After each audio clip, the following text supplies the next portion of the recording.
What's up, guys? Welcome back to the Team Solemn Circus live video. On the left side here, we have Maliss, Smith going up against Blue Eyes on the right side here. These are going to be both pretty meta decks in the competitive scene you guys are going to be seeing at any regionals or higher events you end up going to. We're going to be seeing Maliss end up winning the die roll here, which means that Blue Eyes is going to have quite a hard time to kind of beat this going second. It does not have a good going second board. Now going first is quite nice. It also doesn't have an amazing matchup against Maliss as well in the first place. But we are going to be seeing the Fiendsmith cards being led off, and Blue Eyes has a really good matchup against Fiendsmith. So we're going to see a Lacrima being able to dump the Engraver. Not the best normal summon of your deck, but it still leads you to the whole Fiendsmith package alongside follow-up, which is going to be pretty important. So we see them go up into the Requiem. Requiem is going to be able to then tribute itself off. Let us summon out a copy of Engraver. We can then equip the Requiem to the Engraver here, contact fusing into a Princess, and then going up into a Caesar. So we'll be seeing that Princess line here, and then we are going to be putting the Engraver back with the Engraver, and then we have access to a Caesar right away, which is going to be pretty nice. So here we are going to be seeing a set card, another set card here, and an activation of a Gold Sarcophagus. It's going to allow us to have the full Maliss combo as well, which is pretty nice. This plus Field Spell, or essentially this is going to be another copy of the Field Spell in the deck. But we can start off our Maliss combo this way, protected with the Caesar, which is pretty nice. We're going to see a Dormos being summoned out by paying 300 life points, bringing us down to 77. And then we are going to activate the effect of the Dormos there, allowing us to banish. And they are thinking on this here. Now, do we chain an Imperm or a Veiler to this? And they have two set traps, but are they bluffs? We're going to be seeing an Imperm on the Dormos, and they do have the PWC or whatever, the 7, allowing them to search their deck. They're going to be banishing the MTT7 is what the card's called. They're going to be able to banish the Dormos, but it already has activated the effect, so it's going to be pretty decent. But then we're going to be seeing the Chess Cat being banished off that Dormos, activating the effect, and we get to add to the hand, which means now that we have the Chess Cat effect live, which means activate the effect, allowing us to banish the White Rabbit, and then drawing 2 cards, as well as White Rabbit will be able to summon itself out. So pretty unfortunate for us. We perhaps should have maybe saved the effect, but we're going to be seeing the White Rabbit can activate, setting a trap from the deck now. Going to be setting the GWC6. Now I wonder if we're going to get all different ones. Like I wonder why they went with 6, 7, and 11. But we're going to be seeing them be able to make perhaps that they can't go for a copy anymore of the. I was going to say they can't go for a Haggard anymore. We do have access to a Magnemite in the hand, so we're going to go up into the Link Monster. We're going to go up into Link Decoder, then we're going to go up into the. We're going to be just banishing off of Magnemites, getting the Magnemite effect, then go for White Binder here, and White Binder is able to set a card as well. And you know we're having a big chilling. We're going to reset the PM7 because we can do White Binder from the Graveyard effect, which is pretty cool.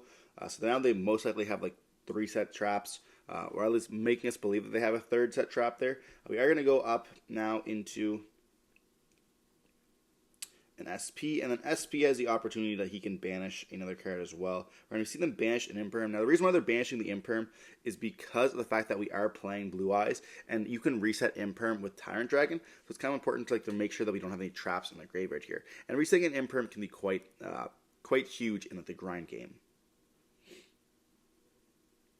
During the end phase, we're going to be seeing the Magnemite resolve, searching for a Druid Worm, and they're going to be able to continue playing that way. So we're going to pass turn here, and it's not looking too great for us, honestly. You know, they have double trap set, an SP, a Caesar, as well as the White Binder at any point of time with a Druid Worm in hand. So it is pretty rough for us. Not looking too great, especially like we already struggle going second, so it kind of is rough. Our Imperm didn't really do anything either. It did make them waste a trap, so that's also, I guess, decent. Now, there's a world where maybe we end up hitting the White Binder instead, but I feel like if we would have hit the White Binder instead, we would have been able to. They'd use a trap card, and then we'd essentially let them get an additional draw as well, which is not what we're looking for. So we're going to see Lordly Low going to be searching for the Ether Barrel. Ether Barrel will be able to normal summon itself out, activating the effect. And this can set the Drill Beam from the deck here, but they have an Imperm for that.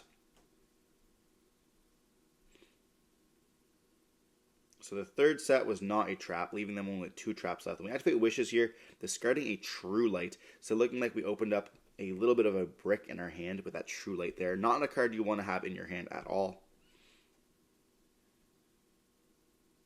But they are going to let this resolve, so we're going to search for 2 cards here. One of them being Maiden alongside the Trap card, so perhaps already having Roar as well. And if we have Roar in hand, then we definitely did not have a great hand at all with Roar and the True Light.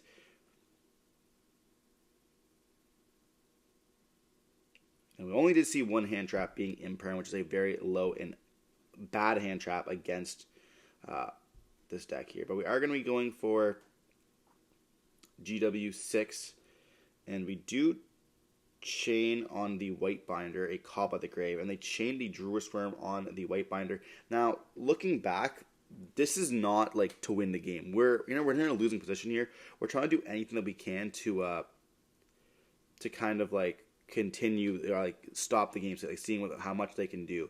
So we end up making them summon out the White Binder here, and then the Druid's Worm is going to be banishing that White Binder, I should say. They summon out the White Rabbit. White Rabbit will set from the deck, and then we're going to be able to draw off the White Binder here. And it's going to be able to set the TB11 here.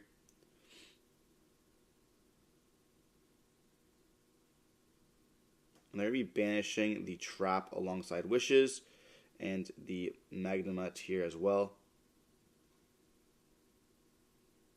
We then link away for a Spirit, and they do hit that with a Veiler there. And we have the Roar in the hand as well, so we're going to be seeing Roar going to activate. They're going to negate that with the Caesar. And you'll be wondering, well, why didn't you do Maiden first?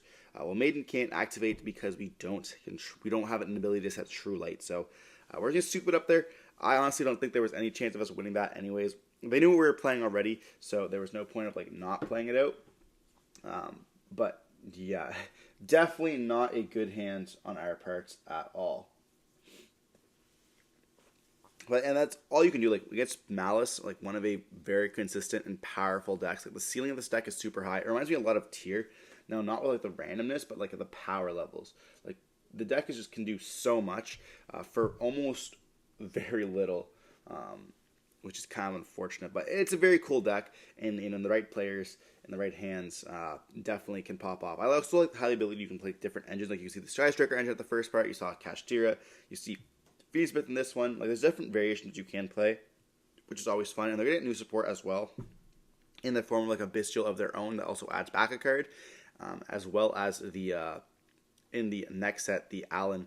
We also get, I guess it's something Alliance. We'll get also the Adagnister cards, which provide the Cyber Link monsters a new support as well. So we're going to be diving into game 2 here, where the Blue Eye is going to be going first. And will we see a better combo this time?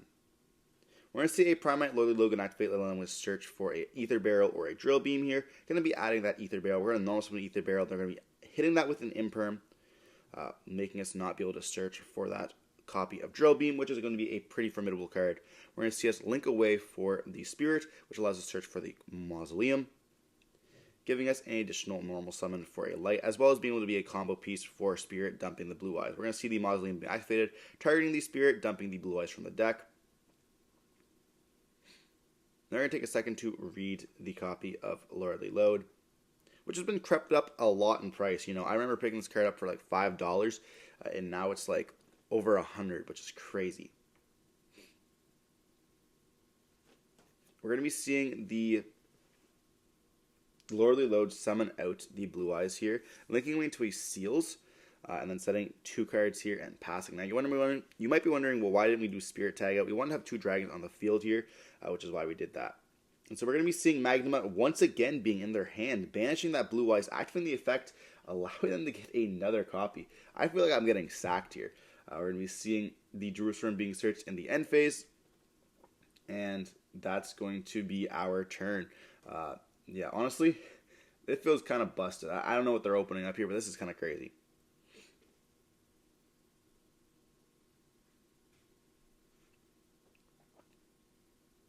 So we are going to be seeing them read the Ether Barrel, making sure that we know exactly what's going on here.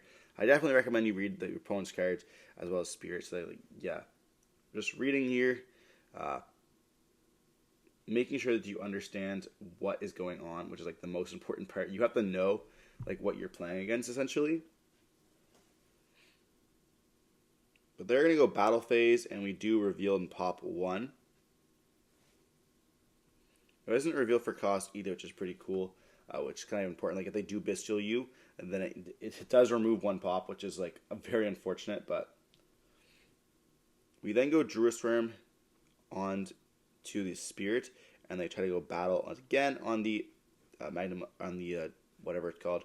We do activate Seals here, and it's going to be bouncing back. And we should bounce back the Lordly Load to our hand, because then we'll be able to activate it once again. And that's another search there. Because Ether Barrel will not add back, which is important.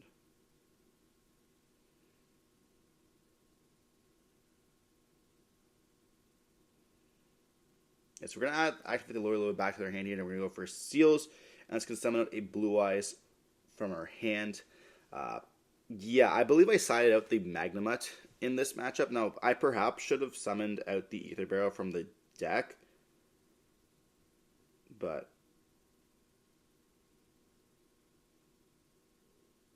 yeah, I should have summoned Ether Barrel from the deck, I think, setting the Lordly Load. But I was definitely not kind of aimed towards that. I don't need a Blue Eyes in the hand either. We're only going to see Track in the main phase 2, going to be dumping the Lurie, and you can see the Lurie effect. So now we have the access to the full Fiendsmith part as well of the deck.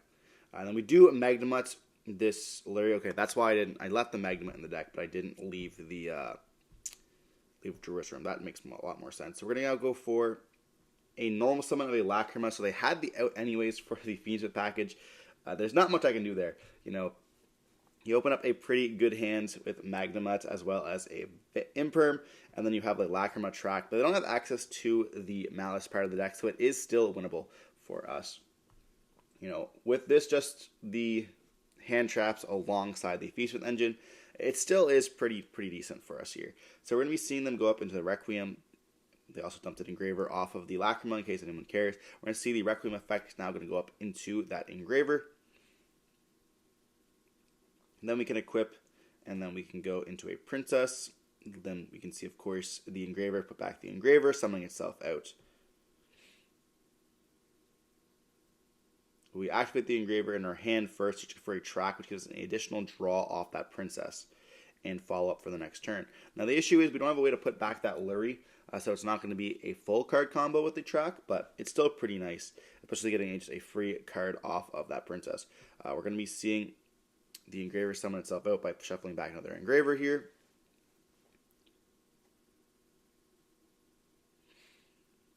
And we do activate a Gold Sark there. And once again, I feel like I'm getting God Hand. We have Imperm. Yeah, we count the cards they have in their hand. Like, this is crazy.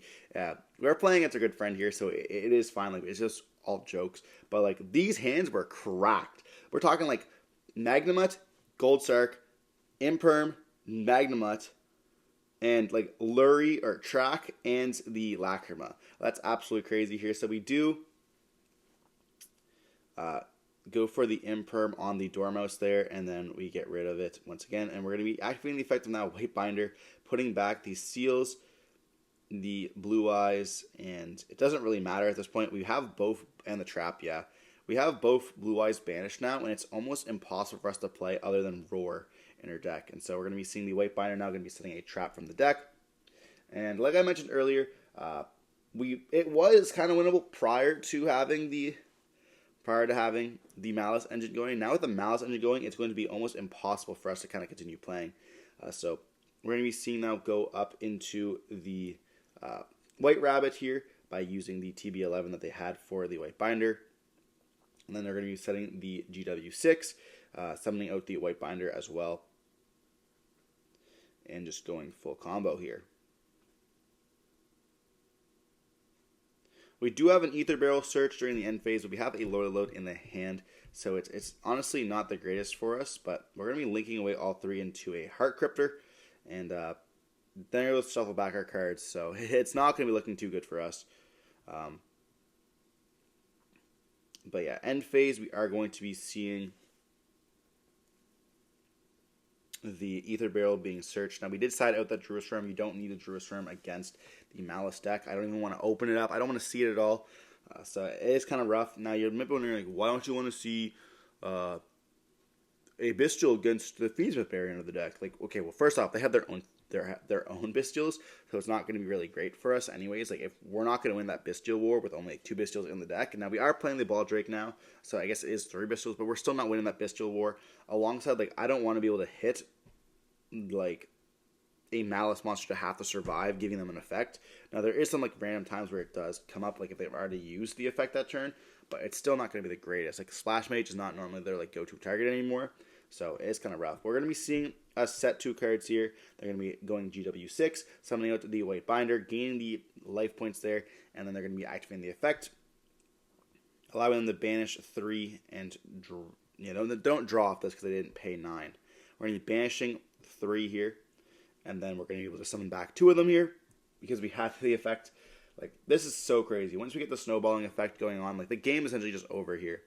Yeah, we scoop it up there, and the game's going to be lost, and that's just going to be it. We have the Drill Beam in the Imperm set, but it's still not going to be enough. We see Maliss end up taking it in Game 2 as well with the power of their engine and that Gold Stack. Regardless, hope you want to watch the video. Don't forget to like, comment, subscribe. See you next one. Stay safe. Peace.